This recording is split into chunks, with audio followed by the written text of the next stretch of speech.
Всем здравствуйте. Ну вот продолжаю пока сани делать. Нарты, то есть вентийские. Вот вчера грел эти лыжи, которые я вчера делал, как бы, ну, заготовочки, потом еще будет еще обрабатываться. Вот нагревал это место газовой горелкой вдвоем с сыном и обматывали, вот так вот сделали, чтобы расход был.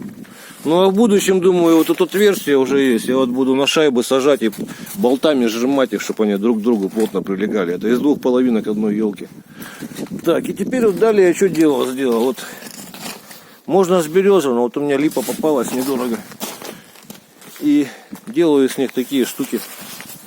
Вот напилил их по 50 сантиметров. Это будут стойки. Балясин, не знаю. Топор и ножовка, больше ничем. Ножовкой отпилил.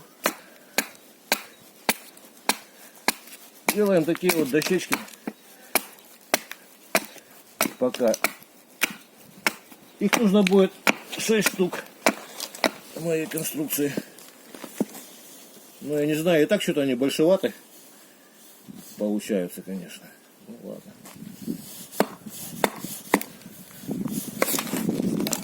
На камеру, да, всегда что-нибудь можно попилить, начинаешь волноваться, и все такое.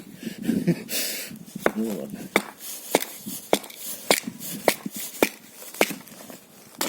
Колется легко.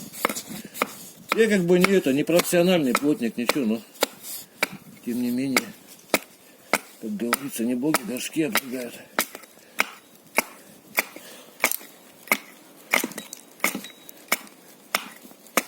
Вот. И, в общем,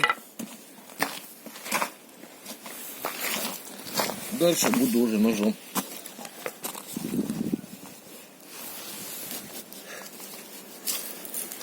Тоже видели, как этот нож в работе. Елку строгал, а липа-то для него. То есть можно сделать вообще идеально ровную доску, гладкую. Режет, сами видите. Кстати, вот эта липовая кора, она очень прочная, из нее корзинки, лапти делают. В общем, или пауза, или давай следующую потом серию сделаю.